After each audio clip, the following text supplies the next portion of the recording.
On a remarqué que plus tu accumules du temps sur des intensités légèrement au-dessus de l'intensité critique, ça te permet d'augmenter ton seuil de tolérance à la fatigue. Ouais.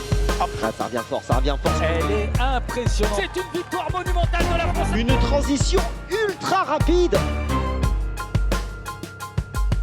Énormissime. Accroche. Il a gagné la finale. Allez, fort, allez, allez. Oh, c'est la patrouille de France. L'armée des champions, c'est eux. Salut, c'est Valentin et je vous souhaite la bienvenue dans le Loop sur le triathlon. Toutes les 2 semaines, je vous emmène à la rencontre des passionnés de triathlon, que ce soit des athlètes professionnels, des coachs, des nutritionnistes. Bref, on part à la rencontre de ces passionnés qui sont acteurs de notre sport. Dans cet épisode, je vous emmène à la rencontre de Carolie de KS Endurance Training, qui est un expert sur la partie coaching. Alors bonne écoute. L'épisode que vous allez découvrir vous est proposé grâce à mon partenaire Cyclette. Je suis très heureux d'avoir ce partenaire car je suis un de leurs clients. En effet, vous le savez maintenant, je suis un réel passionné de triathlon et ces derniers temps, je me cherchais un nouveau vélo.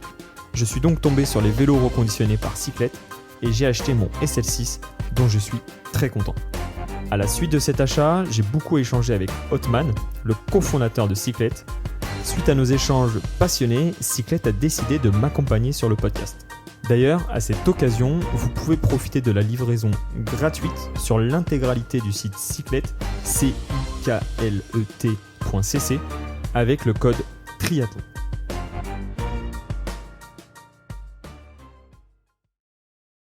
Hello Carolie. Salut Valentin. Bon, je suis vraiment content de te revoir dans le podcast Loop sur le triathlon.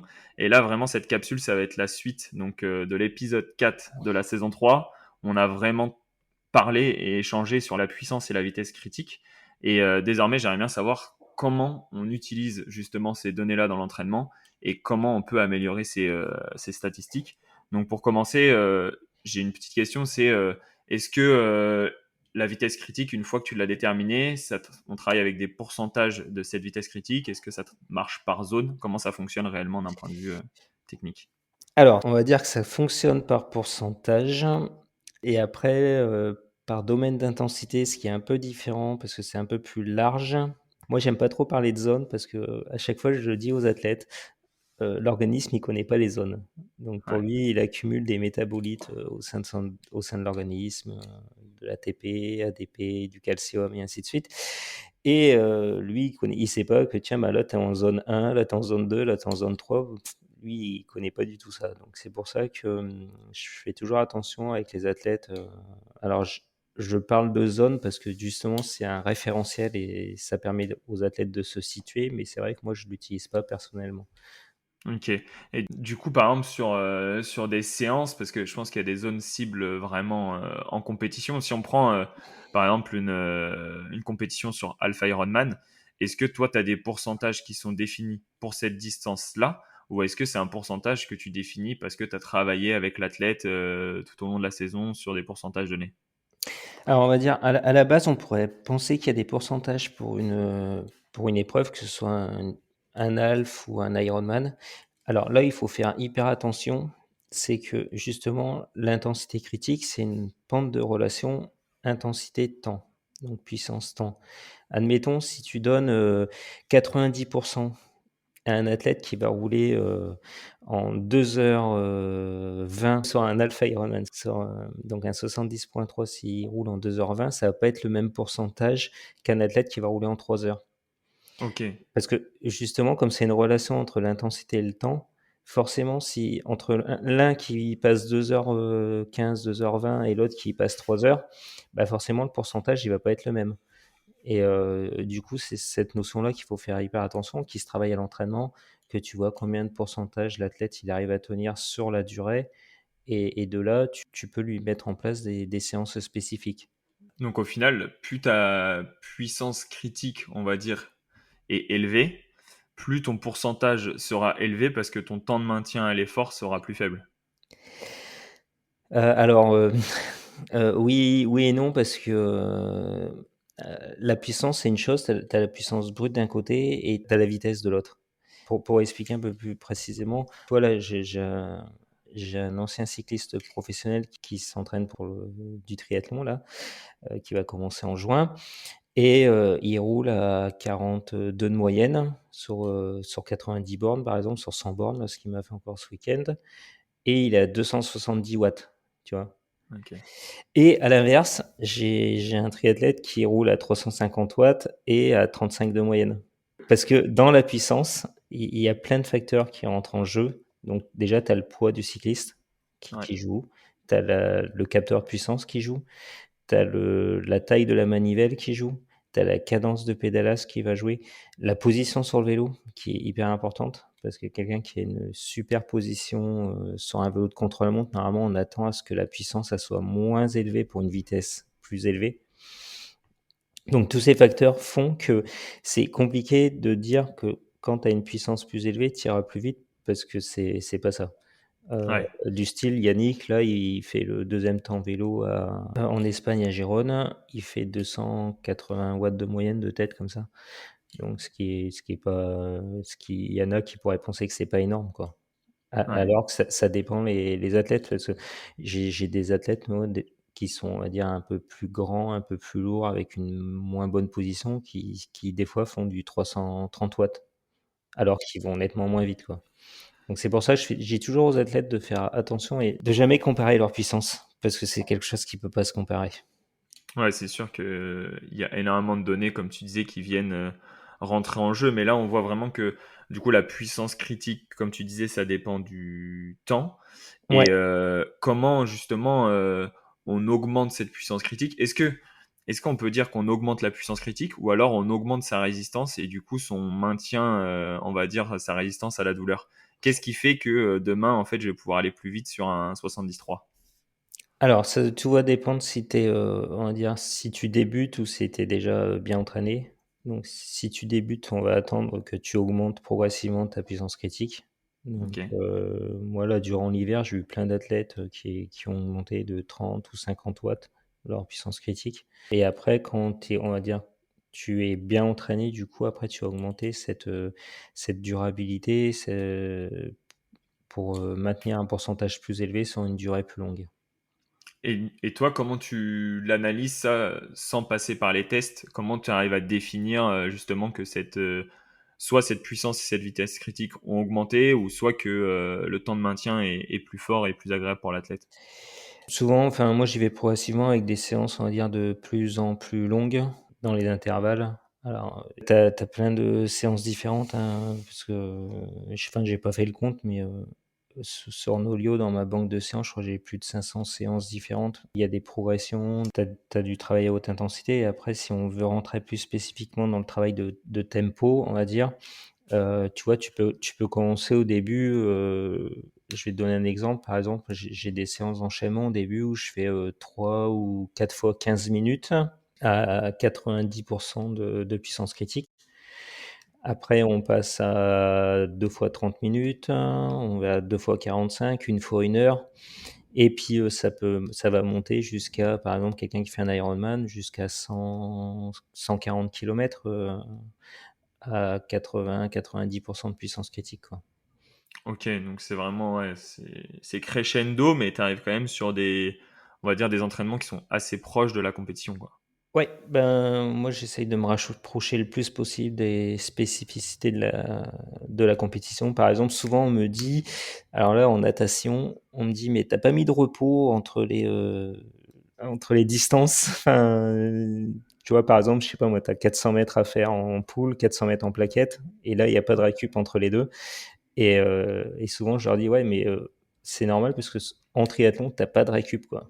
Donc Ouais. c'est vrai qu'on a souvent l'habitude, alors, enfin, pour avoir quand même entraîné pas mal d'années en club, et bah, on a toujours l'habitude de faire 200 mètres, là tu parles avec tes potes, tu repars sur 100 mètres, tu t'arrêtes, tu parles, et ainsi de suite, mais tu n'as jamais en continu. Et c'est vrai que moi, souvent, c'est des fois des séances en natation qui font 3-4 kilomètres, où tu nages pratiquement en continu tout le temps, quoi. Tu t'arrêtes jamais. Voilà. Ouais, c'est vraiment, on va dire, le plus proche de la compète à chaque fois, et essayer Oui, de mettre le corps dans ces conditions-là, parce que c'est là où il travaille le mieux. Mais oui. est-ce que, une question que je me posais, c'est est-ce que tu peux travailler. Donc, est-ce que tu travailles, toi, déjà au-dessus de 100% de la puissance et la vitesse critique? Et quelle zone et quelle intensité, en fait, tu viens travailler? Alors, je travaille en grande partie, je travaille en dessous Ok. de la puissance critique. Là, par exemple, sur Yannick et sur Steven, là, Yannick qui fait 2h45 au marathon, on a énormément travaillé le 3,51 au kilomètre. C'était la cible et c'est celle qu'il a fait. Et avec Steven, on a énormément travaillé le 2h36 et donc il a fait du 3,43 au kilomètre. Et c'est à peu près ce qu'on avait travaillé. On avait travaillé sur du 3,41, 3,42. Donc il fait Ok. 3,43, on va dire que c'est bon. Et donc je travaille énormément sur ce genre de pourcentage, hein, on va dire sur du 90%. C'est une grosse base de l'entraînement. Ok. Après, il y a une très grosse base aussi à basse intensité et une petite partie sur des efforts, mais entre 101 et 105%. Je vais rarement dessus. Je vais rarement dessus pour deux raisons, on va dire. La première, c'est que dès que tu demandes à un athlète d'endurance et d'ultra-endurance d'aller sur des pourcentages très élevés, ben, tu augmentes le risque de blessure. Ouais. Et alors là, je croise les doigts, je touche du bois. J'ai pas trop de soucis avec les athlètes là-dessus. Bien sûr, il y en a qui se blessent, hein, comme pour tout le monde, mais on va dire que c'est assez limité dans le groupe, hein. Moi, je pense que depuis que j'ai arrêté de travailler sur des très très hautes intensités, ça permet aux athlètes d'avoir moins de contraintes au niveau musculaire et tendineuse. Deuxième chose, quand tu travailles à très haute intensité, enfin sur du 100, 106, 110%, ben, tu te fatigues beaucoup plus et du coup, Ouais. tu peux moins accumuler de temps d'effort. Et l'avantage on va dire, entre 101, 105%, on a remarqué que plus tu accumules du temps sur des intensités légèrement au-dessus de l'intensité critique, ça te permet d'augmenter ton seuil de tolérance à la fatigue. Donc ça peut être des séances du style 20 fois 2 minutes, 10 fois 5, où on accumule entre 40 et 1 heure d'effort au-dessus de la puissance critique, entre 100 et 105%. À la fin de la séance, c'est entre 40 minutes et 60 minutes d'effort à cette intensité-là, ce qui permet aussi de travailler sur le métabolisme du lactate. En gros, sur ces efforts-là, ben, tu en crées et après tu l'utilises. Donc, tu as une bonne balance entre les deux, ce qui permet d'améliorer l'efficience mitochondriale et du coup de mieux tolérer l'effort aussi et la fatigue. Ok. Donc ça, c'est vraiment, on va dire, tes allures et tes vitesses cibles, que ce soit à pied, à vélo et même comme tu disais en natation. Et Oui. ensuite, comment tu vois l'impact de l'athlète, par exemple, au fur et à mesure de la saison, comment tu vois son évolution face à ses réactions justement à ces vitesses critiques-là? Alors souvent, c'est une amélioration, on va dire, de l'efficience aérobie. Donc l'efficience aérobie, c'est cette capacité d'avoir pour une même allure ou une allure plus élevée, enfin une intensité plus élevée ou une intensité similaire, d'avoir une fréquence cardiaque moyenne plus basse. Ok. Donc ce qui va montrer que du coup, tu as une meilleure économie et que tu es plus efficace au niveau énergétique. Donc moi, ça, je le suis à chaque fois. Admettons, on va dire, tu as une puissance ou une vitesse similaire et si tu commences à avoir 3 battements en moins, c'est que tu commences vraiment à bien t'améliorer au niveau de ton efficience aérobie. Alors attention, parce qu'après il faut toujours prendre des pincettes quand on dit ça, c'est que tu peux aussi avoir le cas où la FC elle baisse, mais où tu es en état de fatigue et tu commences à avoir des grosses fatigues. Donc c'est-à-dire que pour avoir un vrai suivi de l'efficience aérobie, c'est sur le long terme. C'est-à-dire que souvent quand tu es fatigué, c'est une phase qu'on appelle aiguë. Ouais. Donc c'est à l'image de 1, 2, 3 séances avec une augmentation du RPE. Le RPE, c'est ta perception de la difficulté de l'effort. Si pour une intensité similaire, tu as un RPE plus élevé avec une FC plus basse, c'est que c'est pas bon. Par Ok. contre, si tu as un RPE pour une intensité similaire, un RPE qui est identique ou plus bas avec une FC plus basse, là c'est bon. Ok. Ouais, donc c'est vraiment on va dire, une gestion fine à faire et surtout une gestion globale avec un suivi des statistiques à chaque fois, quoi. Ouais, Ah ben oui, et puis, et encore, bah, ça pourra faire partie, d'un sujet que tu pourras traiter si tu veux. C'est, même pour aller plus loin que ça, voilà, on a eu on va dire un petit souci avec Steven à l'approche de l'Ironman, avec une baisse de sa HRV qui était OK. pas du tout attendue. Au début, on a eu peur d'un surentraînement, mais c'était pas ça du tout parce que alors pour expliquer simplement des choses complexes, donc il y a pas eu une baisse de performance. OK. La première chose souvent quand tu pars en état de surentraînement, une dégradation de ton état de forme, tu as une baisse de performance. Donc tu as on va dire, tu as une diminution de ta HRV, donc du RMSSD qui était plus bas et là tu te dis: «Bon, l'athlète, il est fatigué». Le wellness, donc c'est comment tu te sens? Bah, il se sentait bien. Donc déjà, OK. c'est compliqué parce que normalement quand tu as une HRV basse, c'est que tu es fatigué. Donc là, il était pas fatigué. 2e point, c'est la performance. Les performances, elles étaient même meilleures qu'avant, donc c'est pas ça. Tu regardes à l'effort, la réponse cardiaque à l'effort Ouais. qui était meilleure que d'habitude, donc c'était pas ça non plus. Après on est parti sur la HRV à l'effort, donc j'ai fait passer un post il y a pas longtemps de ça. On avait regardé justement il y avait une perturbation et c'était pas ça parce que du coup il y avait une restauration de la HRV qui était même meilleure après l'effort. Donc ce qui normalement quand tu es en état de fatigue, c'est pas ça non plus. OK. Et il a eu une baisse, de poids, tu vois? Comme sur Ironman, le métabolisme des lipides est hyper important. Dernièrement, on a énormément travaillé l'aspect, sur des aspects de périodisation nutritionnelle avec des phases en low carb mais avec du high carb à côté. Donc enfin, je passe tout ça parce que c'est assez, complexe à utiliser. Il faut faire hyper gaffe. Ouais. Et du coup, ben, on a fait des analyses de sang parce que c'est toujours important. Enfin, moi, je fais des analyses de sang avec les athlètes assez régulièrement pour avoir les taux d'hémoglobine. Et là, on a fait des analyses de sang, testostérone et cortisol. Et il était sur un début de syndrome RAID-S, comme on appelle, déficit énergétique.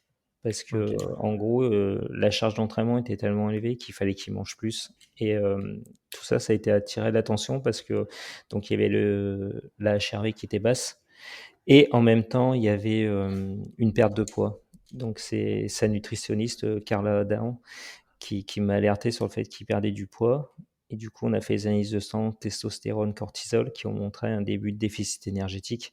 Alors c'est vrai que ce syndrome RAID-S arrive souvent plus chez l'athlète féminine que chez l'athlète masculin, mais on l'a quand même dosé.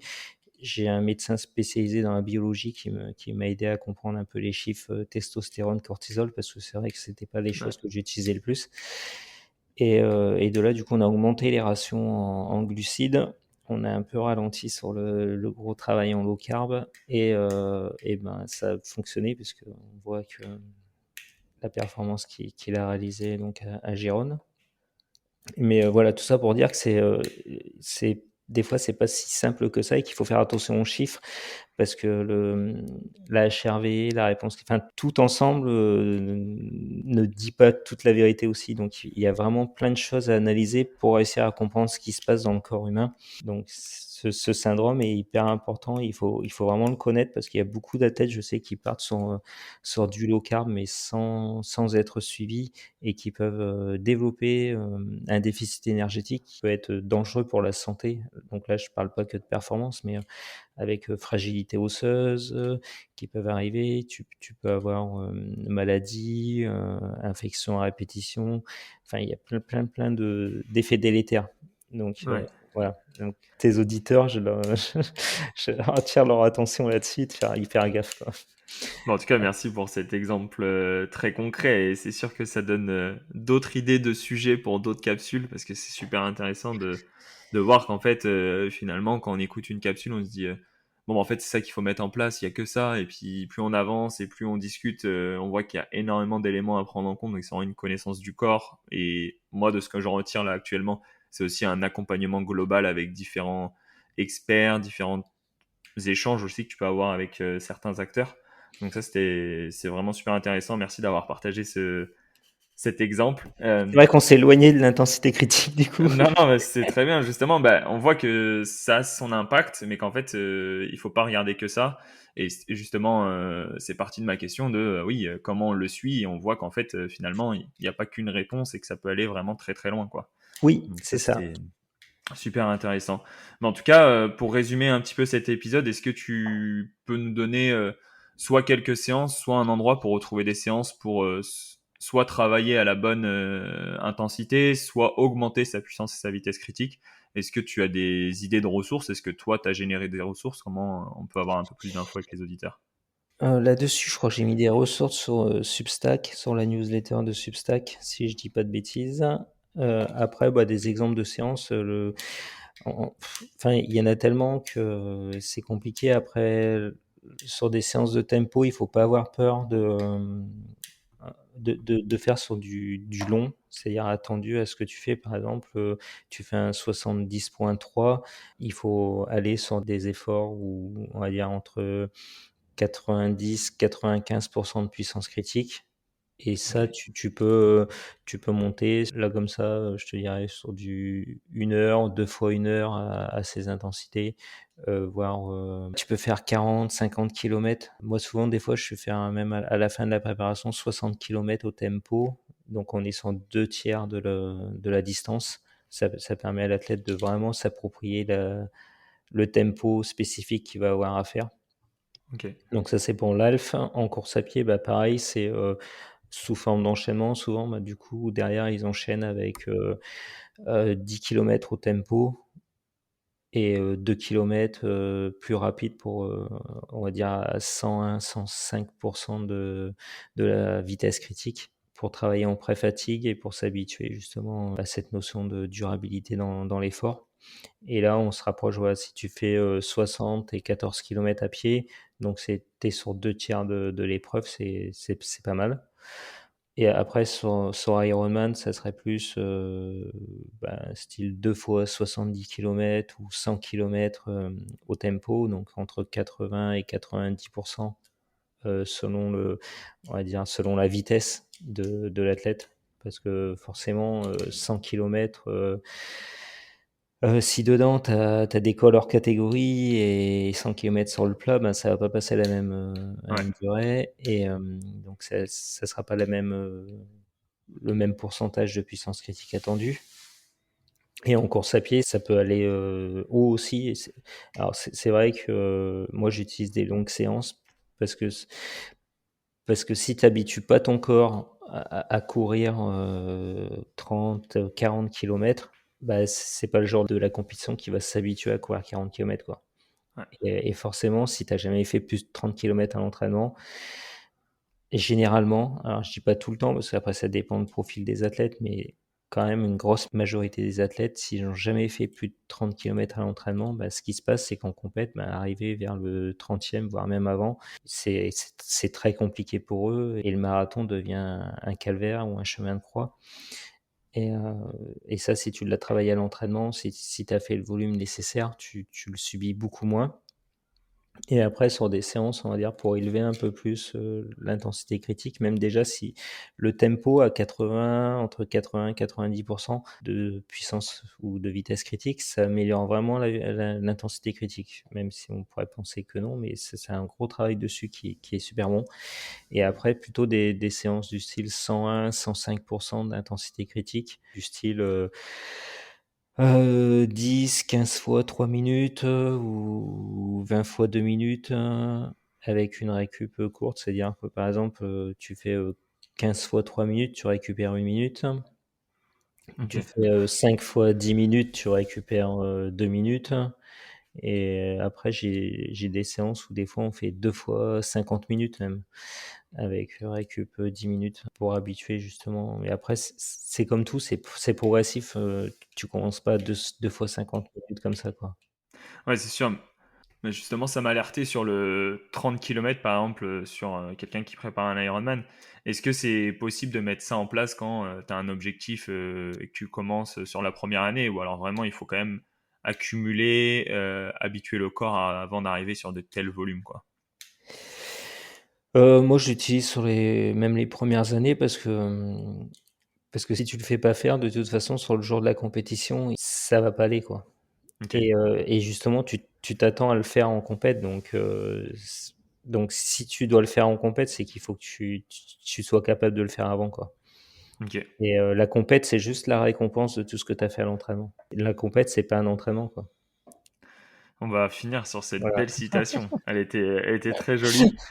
Merci à toi. On voit qu'on a encore des sujets à traiter, donc je reviendrai vers toi pour échanger là-dessus. Et puis en plus, on aura des retours auditeurs. Donc c'était vraiment super intéressant et j'espère que tu as pris du plaisir sur cet épisode. Oui, c'était sympa. Merci. Merci à toi. Ciao, ciao. Ciao. Merci à vous d'avoir écouté cet épisode jusqu'au bout. Pour continuer à faire évoluer le projet, je vous invite à me laisser un avis sur les différentes plateformes d'écoute. De plus, pour suivre l'actualité, je vous donne rendez-vous sur le compte Instagram Loop sur le triathlon. Et surtout, on se donne rendez-vous dans 15 jours. Alors merci à vous et à très vite. Ciao ciao.